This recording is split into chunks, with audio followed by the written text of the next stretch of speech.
ஒவ்வொருவரும் வாழ்க்கையில் முன்னேற வேண்டும் என்று சொல்கிறார்கள். மேலும் உழை, நிறுத்தாதே, கவனம் விடாதே என்று எல்லோரும் அறிவுறுத்துகிறார்கள். ஆனால் ஒரு நாள் அந்த சுமை மிக அதிகமாகிவிட்டால் என்ன ஆகும் என்று யாரும் சொல்லுவதில்லை. ஏன் சிலர் வாழ்க்கையை எளிதாக கடந்து செல்கிறார்கள், ஆனால் நீ மட்டும் ஒவ்வொரு அடியையும் எடுத்து வைக்க போராடுகிறாய் என்று யாரும் விளக்குவதில்லை. இந்த கதை முக்கியமானது.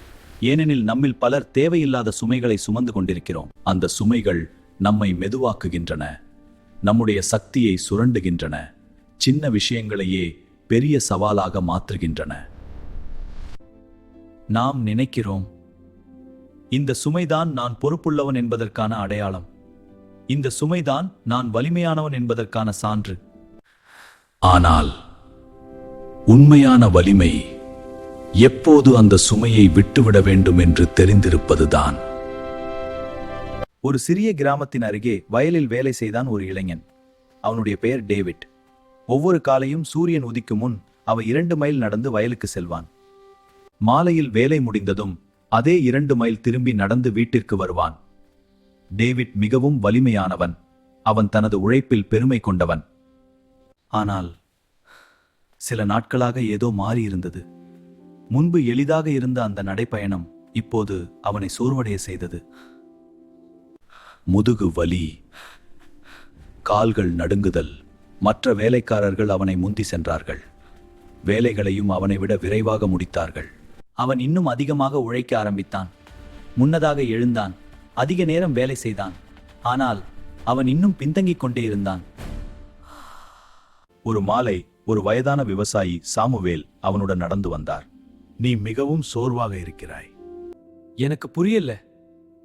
முன்பு நான் வேகமா இருந்தேன், இப்போ எல்லாம் ரொம்ப கஷ்டமா இருக்குது. சாமுவேல் அவனை பார்த்தார். பின்னர் அவன் அணிந்திருந்த கோட்டை காட்டினார். இது வெயில் காலம், ஆனால் நீ ஒரு கனமான குளிர்கால கோட் அணிந்திருக்கிறாய். டேவிட் அதிர்ச்சியடைந்தான். அவன் அந்த கோட்டை பல மாதங்களாக அணிந்திருந்தான். அது அவனுக்கு இருப்பதே தெரியவில்லை. நான் இதை கவனிக்கவே இல்லை. அப்போது சாமுவேல் மெதுவாக கேட்டார், இதற்கு பிறகும் நீ இதை சுமந்து கொண்டிருக்கிறாய்? அந்த கேள்வி டேவிடின் மனதில் முழு இரவும் ஓடியது. அடுத்த நாள் அவன் அந்த கோட்டை வீட்டிலே விட்டு சென்றான். நடப்பு உடனே எளிதாகிவிட்டது. ஆனால் அந்த கேள்வி அவனை விடவில்லை. அவன் கவனிக்க ஆரம்பித்தான். வயலில் வேலை செய்யும் முதல் 1 மணி நேரம் அவன் பழைய தவறுகளை நினைத்து வருந்திக் கொண்டிருந்தான். அது அவனை சோர்வடைய செய்தது. ஆனால் எந்த பயனும் இல்லை. அவன் புரிந்து கொண்டான், அவன் நேற்று நடந்த தோல்விகளை இன்றும் சுமந்து கொண்டிருக்கிறான். மற்றொரு விஷயம், யாராவது அவனுக்கு அறிவுரை சொன்னால் அவன் உடனே தன்னை பாதுகாக்க முயன்றான். என் நிலைமை வேறுபட்டது, இது எனக்கு வேலை செய்யாது. இப்படி அவன் நேரத்தை வீணடித்தான். அவன் உணர்ந்தான், அவன் முன்னேற்றத்தை விட நான் சரி என்பதையே சுமந்து கொண்டிருக்கிறான். 3வது, சிறிய பிரச்சனைகளையும் அவன் தனிப்பட்ட தாக்குதலாக எடுத்துக்கொண்டான். மழை வந்தால் கோபம், கருவி பழுதானால் எரிச்சல், மற்றவர்களின் வெற்றி அவனுக்கு தோல்வி போல. அவன் உணர்ந்தான், அவன் தேவையில்லாத கோபம், ஒப்பீடு, விரக்தி எல்லாம் சுமந்து கொண்டிருக்கிறான். டேவிட் ஒரு முடிவெடுத்தான்.